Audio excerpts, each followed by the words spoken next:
I like your background. Hey, Jason. Thank you. Yeah, it's the amazing cover for issue number two. Obviously, Peacemaker gonna make an appearance, so we'll see how that plays out. All right. But it's good to see you again.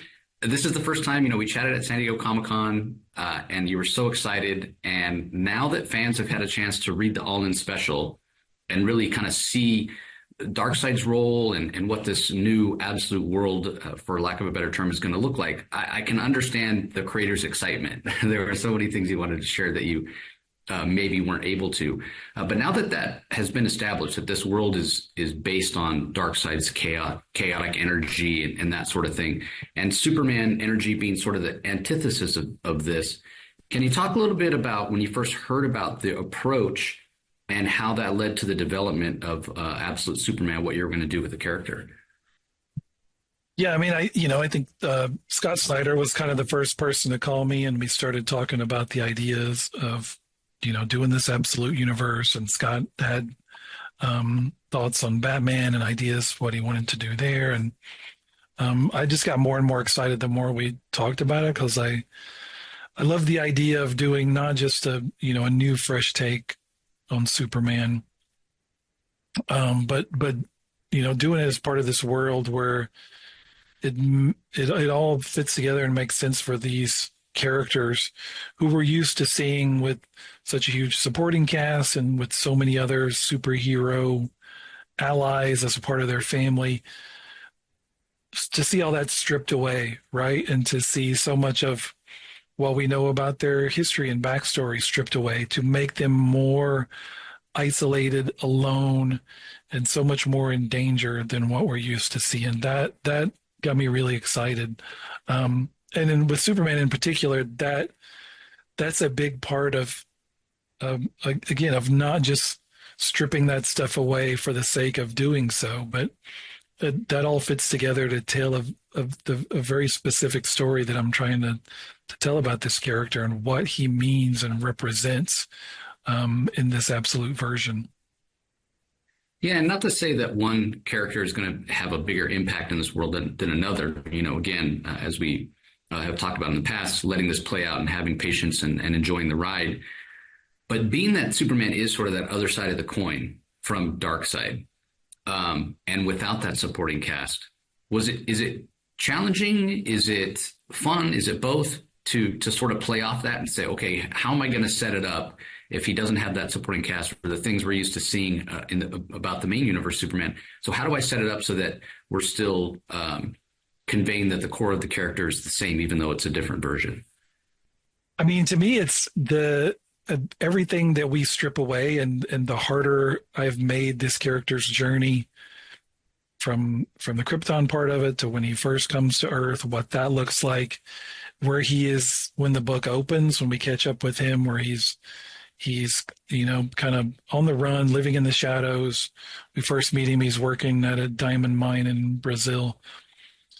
All of that stuff to me only reinforces the heart of the character, right? Like his journey since he came to Earth as a young immigrant has not been the idyllic version of growing up in Kansas that we're used to seeing, right? So he kind of came here and he hasn't necessarily seen all of the best that this planet has to offer. He's seen a lot of the worst. He's seen more of the planet than any actual human alive, right? And that he's able to travel and to see places that most people will never see, even though they've lived here their entire life. So all of that, the fact that his journey has been so much harder, so much more difficult, he's seen so much of the worst of what people here do to each other, yet somehow he still comes out of it with the heart of the character that we know, and he still wants to fight for us and help the people he sees around him who are in desperate need of it, while at the same time still not feeling like he belongs here, doesn't know where he belongs. He does not have the connections and the anchors and the family that we're used to him seeing here, yet he still wants to fight for us. So I think the harder I've made that his journey and his path, to me, it only kind of reinforces how special he is, because that heart stays the same. Yeah, that's fantastic. I don't know how it's possible, but every time I talk to you about Absolute Superman, it makes me more excited to read it. Because what I'm Cool. hearing in so much of what I love are those relationships that he has, right? Like specifically with Lois, for me, that's the one. I don't know that I ever told you this, but my wife is named Lois. It's Oh no, you serendipitous, didn't. Oh, cool. but yeah, it's really cool being that Superman is my favorite character. And so I'm already thinking, and again, this is going to happen over time. When she shows up, I can't wait to see what that is, what that is like. So knowing you have long-term plans for this character, and eventually bringing in things that we know from the decades of mythos of Superman, but tweaking them and making them specific to this character. Is that something you're really looking forward to and looking to, hey, how can I make it work for the story I want to tell about this particular version of Kal-El? Yeah, I mean the whole thing to me is exciting, and exactly some of the stuff you're saying. Of yes, when we meet Superman, he is completely alone, isolated. Um, we will definitely, as we go, introduce more of those characters we typically associate with his supporting cast, both as allies or enemies. There'll also be some characters showing up that we don't normally associate with Superman. Assume none of those interactions are going to go like you expect them to, right? Like, I don't want anything to instantly fall into the tropes and the sort of stories that we know. Like, to me, a fundamental part of this absolute universe is no one is where they should be, right?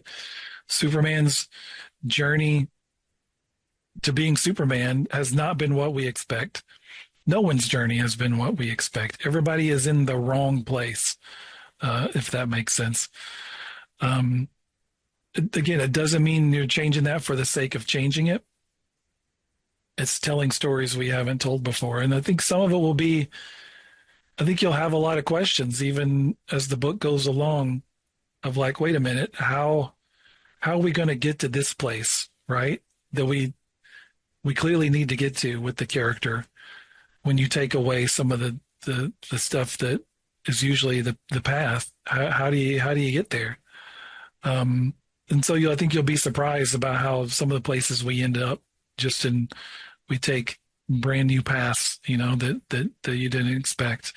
And that'll be the case with Superman and with other characters that we introduce along the way. So the book will be full of surprises. Like I've said, that things in issue 1 will be surprising. Things in issue 5, 6. By the time we get to issue 12, there'll still be surprises as we fill in pieces of his backstory and chart the path where he goes forward. Yeah, it's like I don't know how you couldn't be excited to take a familiar character, a beloved character known worldwide, and give this different version.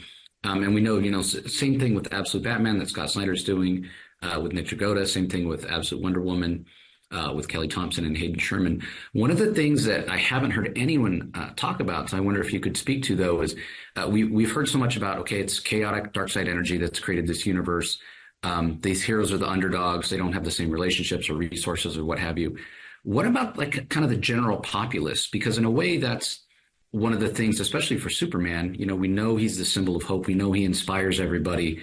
That's, again, something that's different with this character. So is that something in terms of the general populace? And again, we don't want to spoil, but the way people perceive Superman and being an alien and what have you, is that something that's going to be explored in a way as well?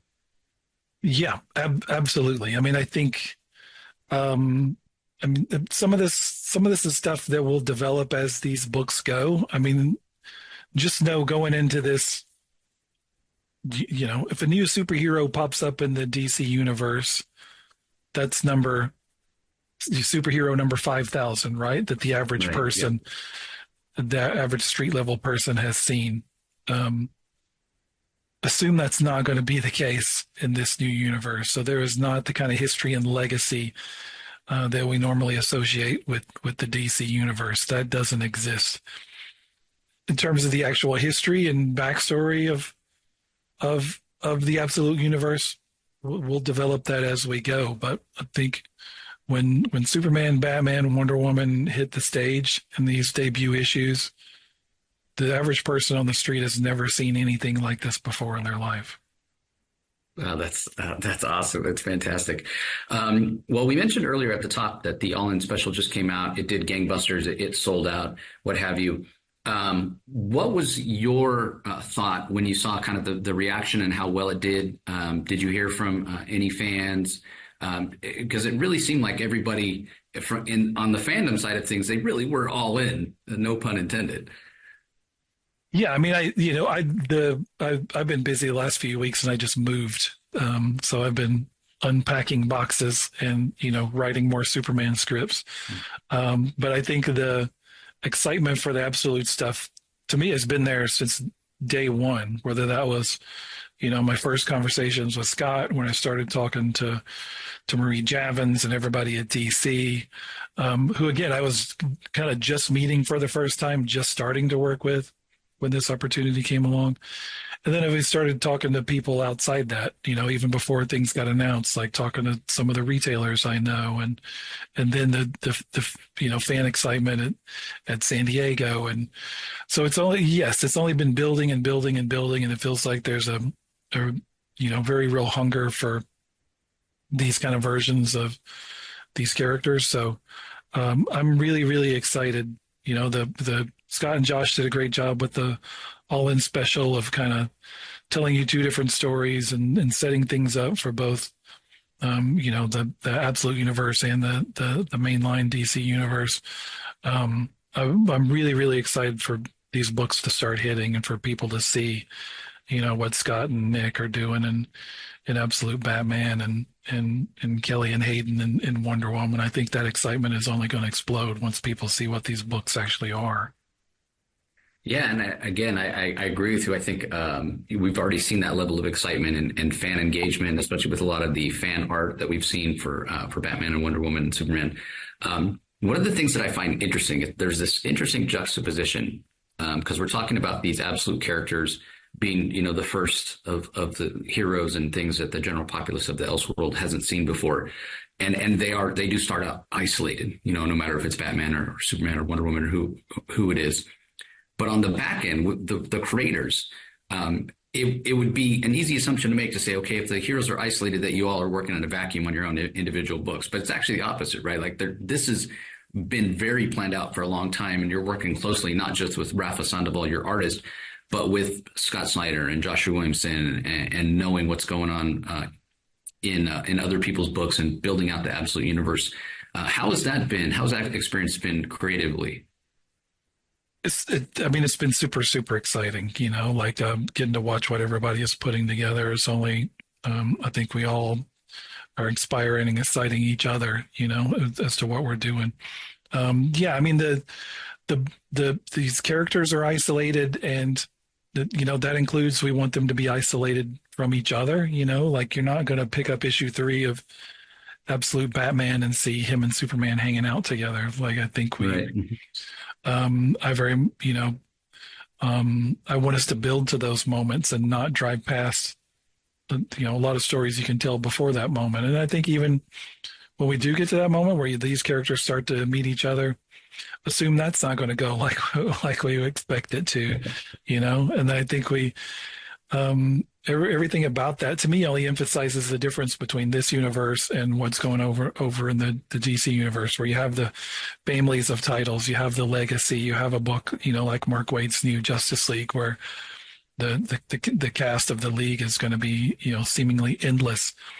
We can't do those kind of stories in this universe in the same way they can't do the kind of stuff we're doing. So I think some of that is keeping these characters isolated from one another. But at the same time, we want this to feel like it's all happening within the same universe. So I think, we're very conscious of trying to build connections where we can between the different books, even before we slam them together. And then the cool part is that it's just us making those decisions. We don't have to worry about, we're certainly aware of the continuity from the regular DC universe, but we don't have to be beholden to anything. So we can very much make decisions as we go and build, the face of this entire universe we have to play with. Yeah, and probably makes it a little easier to have those surprises and those new and exciting things that we as fans don't expect. Right, absolutely. I mean, I want this book to continue to have that as it goes, you know, like I mean, very to me, very much this, especially this first huge arc is about this character developing. You know, none of these characters are fully formed when they show up day on the stage day one, right? Like Superman is still developing in so many ways, like personality wise, his place in the world, physically, his powers, his costume, all those things continue to change. So these characters are not, you know, fully formed in the same way that the Batman who's been doing this, you know, for decades is.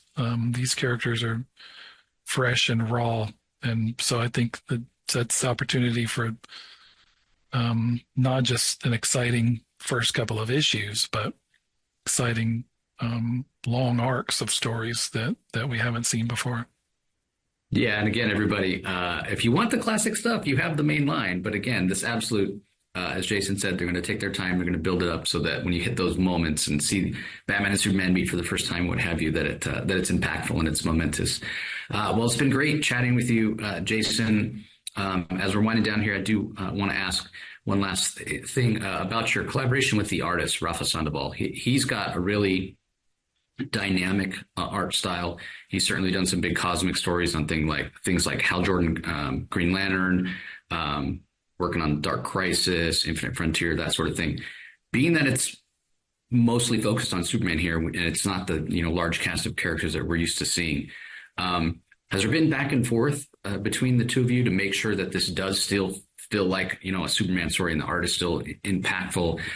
People come to sort of expect a certain sort of style of art with DC that really leaps off the page. Something you're cognizant of? Sure. I mean, the Rafa doesn't need me to tell him how to draw a dynamic Superman story, right? Like he's done plenty of those in the past. I think the only thing here is just, yeah, we've been talking and working together to sort of reinterpret things, whether that's reinterpreting the look and feel of Krypton or Superman's costume, and what that means, and not changing things for the sake of making purely cosmetic changes, but everything that's new and different about his costume is there for a very specific reason, and so much of it speaks to who he is and where he comes from and the culture of Krypton and the legacy of his parents and all that sort of stuff that he literally carries on his back, carrying, wearing the dust of his home planet and being the only person alive who remembers it and knows his culture.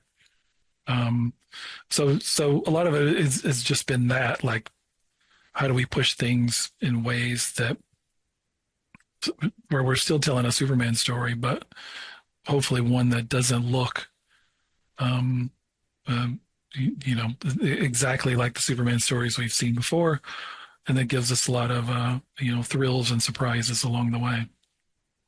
Yeah, and I can't wait. That's one of the things that has me most excited. The fact that he was so much older when he left Krypton that he has those memories. He has that connection to Krypton in a way that the main universe Superman doesn't, and how that informs and talks about who he is. That he still fights for what's right and has hope despite that kind of trauma that he's going to be literally carrying around on his shoulders. I'm just really, really looking forward to it. Well, you'll have to wait and see in terms of like how old is he when he leaves Krypton. That's something you don't get until issue 1. Yeah, we'll have to wait and see. So, again, I'm sure the title's going to sell like crazy, Jason. So best of luck with that. And thank you so much for taking the time.